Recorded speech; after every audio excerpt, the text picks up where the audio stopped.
Okay, hello. Welcome. So I'm going to try and record a tutorial, just a quick tutorial on how decimation works and what you might use it for. One of my subscribers or someone who follows my work on YouTube asked me if I could explain it a little bit better, because I mean there are tutorials out there and things that do explain it, but it's quite a I don't know what the word I'm looking for is. This is just a topic that I don't think's covered an extreme amount. So anyway, this is just for anybody that might be interested in how decimation works, when you might use it, and how I might use it. So yeah, all right. With all that being said, let's get into it. So first thing we're going to do, we're going to get rid of this sphere, and I'm going to bring in a cube, because I want to be able to give you an idea of, I think having hard edges is a good way to explain partly what you would use this for. So let's crank this right up. I want a decent amount. Let's go 500,000-ish. Yeah, so up here, that's nearly 500,000, that'll do. So let's validate that, and if we check with our wireframe, we should see we've got some detail. Looking pretty good. Okay, so what we're going to do just quickly to explain why I use decimation is I'll go over this in another tutorial. I've got another tutorial planned on adding detail to meshes and stuff, but essentially what I've done here is made an alpha. I found an alpha on the internet, and this is just, again, I just grabbed one for the purpose of this video. What I'll do in the next tutorial when I talk about this is I'll show you how to make an alpha from an image or a texture that you like. Okay, so for now we're just going to use this guy down here. He's already on there. And what we're going to want to do is quickly set this might already be done because I did a test before. So because we've got the alpha in here, we want to go to the stroke and we want to set it to lock radius, which means that we can drag it out to whatever size we want. So with that set to lock, normally it's on dot, so we'll have it set to lock radius. We can then change the intensity of the stamp that we're about to do. You can use the stamp tool for this, but you can also just change, oh, do you know what I've done? I've done that on the crease brush. So we can set that back to dot, and we can turn the alpha on this back to... come on, damn it. Set the alpha back to that. So what we'll do, we'll use the clay brush.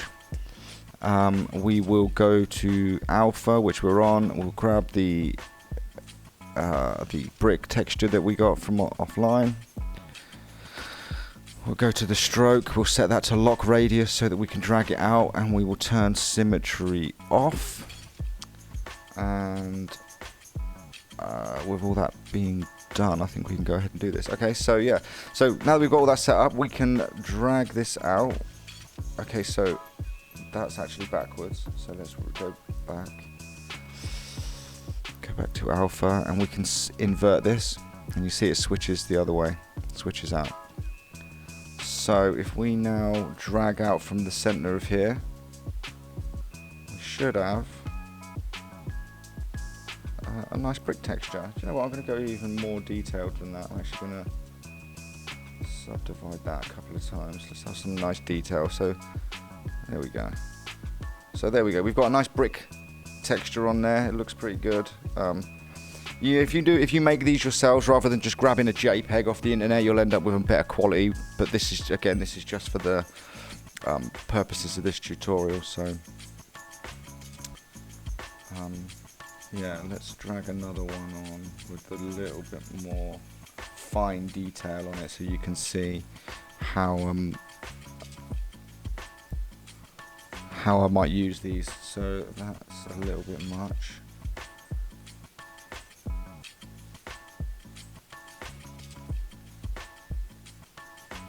So this is a skin texture that I use. So if you look there, you can see it's like I think this is leather actually, but I do use it for skin. So there you look, you can see that there's like a leather material on there. You don't want leather and things like that to be too deep anyway. So, okay, so we've got our textures on there. And this is clearly too high to use for anything. Like, for a box at 2 million, this is insane, it's ridiculous. So, what Decimate does is it tries to keep the detail. So what it will do is it will keep as much detail and as much mesh in these creases and on these edges as it can, but any empty areas like this, it will reduce those polys, and it will do the same in here. Like these flat areas here, they'll probably decimate, they'll probably be reduced in poly count, but like I said, it will try and squeeze in the detail in here and keep as much detail there as possible.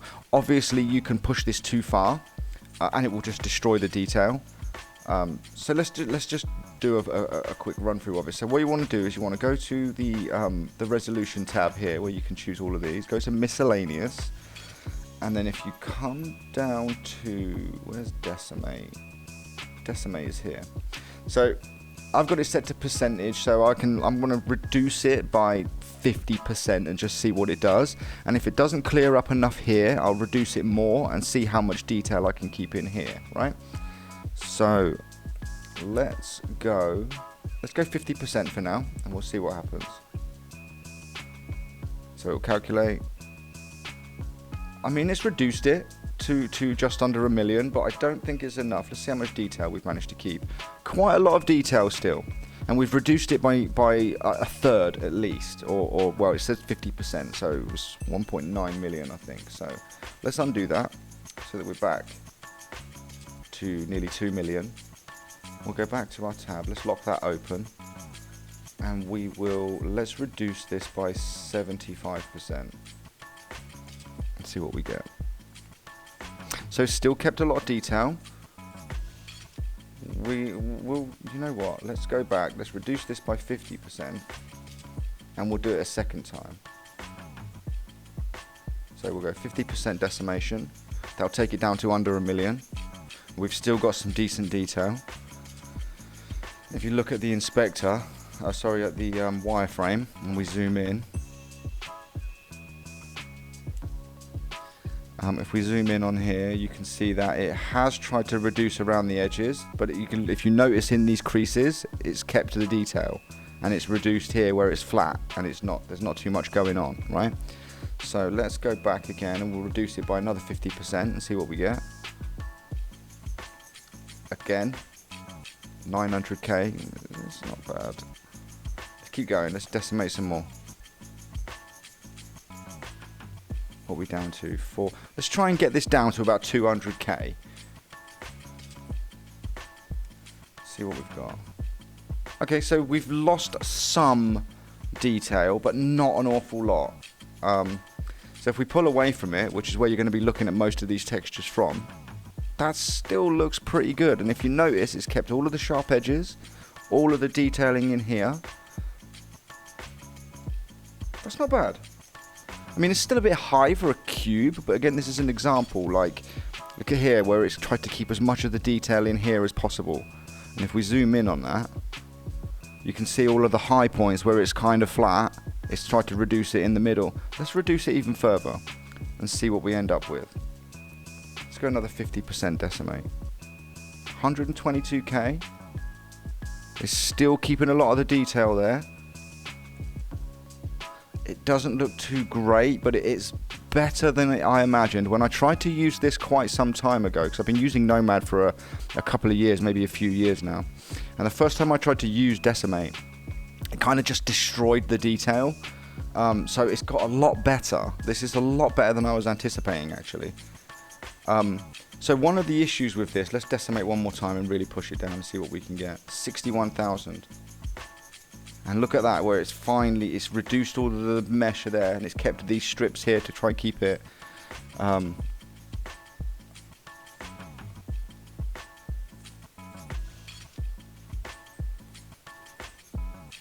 Yeah, to try and keep the mesh like sort of detailed here. And you can see here where all the detail is. It's done a pretty good job. It's not a bad job. Let's turn that off so we can actually zoom back out. So yeah, it's not done a bad job. That's actually I'm more pleased with that than I was with it previously. So I do use it a bit more often now than I used to.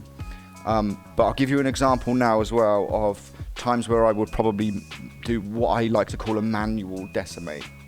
So I do use this sometimes just for speed. But what I won't do is if I've been working on a model and it's got a lot of detail in certain areas, particularly around the face or any creases under the armpit, I would probably just do it manually. And it takes a bit longer and it's a bit cumbersome, but in my opinion, it's worth it if you want to maintain control over it. So let's open up another scene. I've got this guy I sculpted quite some time ago. Let's turn off painting because I don't need any of that. So this is Earthworm Jim. It's a sculpt I did quite some time back. I've just brought him back in as an OBJ, and what I have done is I've put some more detail here. I've really pushed this crease in, and we'll do a quick one on here as well as an example. So let's turn off symmetry. We'll grab the crease tool. Now I would probably come in here like this and push that crease so it felt like contact rather than the fact that it's been remeshed. Okay, so you can see pushing the crease in a little bit more. Let's actually turn on dyno topology so we can really show you what's going on. So let's crank that up nice and high and we'll push into this crease here.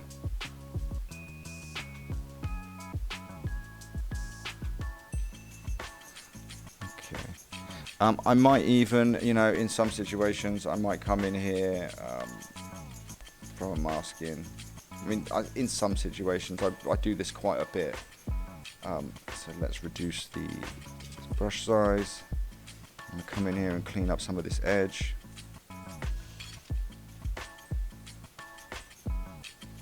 So what I'm doing, I'm going to show you where I make contact between body parts, for example, like this crease in the armpit, the muscle pressing against the rib cage, and just bits like that.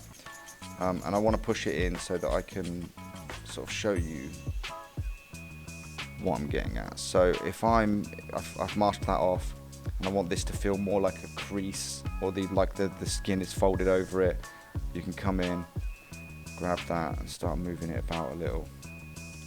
Really push it against the mesh so that you can see that it's creating that crease. So if we now unmask, grab the dyno topology, we'll crank that up a little bit more. We'll use the smooth and we'll gently smooth that out.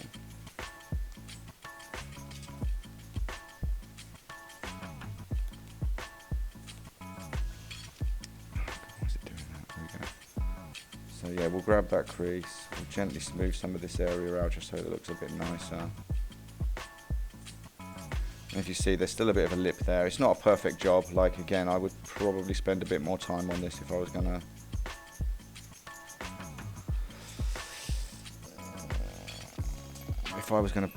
put this out. I'd probably spend a bit more time on this.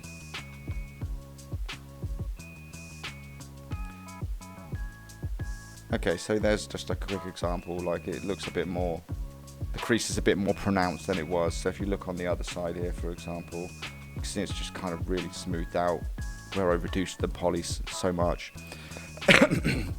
So when I say I want to do a manual decimation, what I mean by that is I want to reduce the poly count around this area without actually affecting this. And if you hit the decimate button, it affects the entire model. So what I like to do is with smooth on, I'll bring that all the way down. I'll come up to the dynamic topology and I'll reduce that down. Let's turn on the mesh so you can see. So this is a relatively decent mesh anyway. So let's crank that up.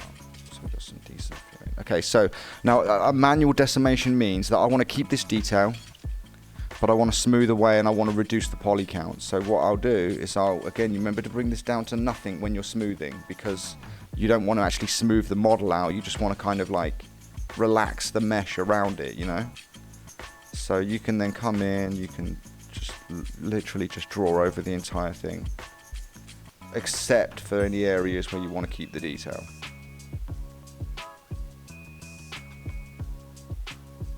And because we've reduced the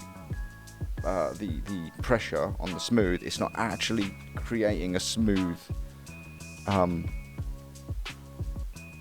So it's a good example of why you would keep the edges there. You see how that worked? We'll do the same on this side. So again, we'll let's say we've been smoothing this out. We've done all of our work on that. We come in, we smooth, and boom, it just wipes over it. So a decimate doesn't actually do that, but it can do if you push it too far. So we'll go over this, look. I mean, that's not too bad, to be fair. It's better than I imagined. The reason it's probably better than I imagined is because, like I said, there's no smooth, there's no actual pressure on the smooth brush, so we're just relaxing the polys. But it's just a way of, sorry, wrong button. It's just a way of maintaining more control over the process, you know. God damn it.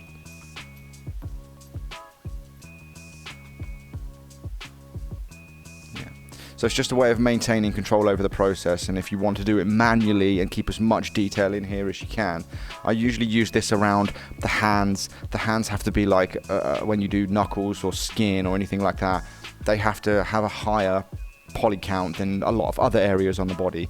So I'll manually go through it. Or if they're wearing gloves like this guy, you could cut the gloves off and do a decimate that way. But there are your two options. So fundamentally, the decimate tool is to reduce the poly count while keeping as much detail as it possibly can. But like I said, you can push it too far, and you can end up destroying the mesh, because you know there's only so much that it can do. Like if you reduce it down to something like 10 polys, you couldn't get detail out of that if you wanted, right? So, and again, that's pushing it to an extreme, but that's the kind of fundamentals around it. That's the explanation as to why sometimes I'll do a manual decimate. I'll brush over the model, you know, with my own brushes on, because I don't want to lose detail in certain areas. But you could still come to the decimate tool, hit decimate, and it will try and keep those details in there. The problem being, like I said, is that if we keep going, I mean, let's see how far we can push it. If we keep going, eventually you'll decimate it into nothing, which is fine. I mean, I guess it's doing what it's supposed to, and it's still trying to keep the detail there. But if you don't really know how far to push it, or you know, any number of things could go wrong here. So there are your options. Use the decimate tool, but be sparing with it, be careful with it. Or you can do a manual decimate like I do. Sometimes, not always. You do a manual decimate by reducing the pressure to 0 on the smooth brush and just working your way around the areas that you want to reduce. And if you see, because it's a larger area, it doesn't destroy so much detail. So yeah, that is how I manage that, and that's a quick explanation on what decimating is and how it works. So hope you guys enjoyed. Hope this was helpful.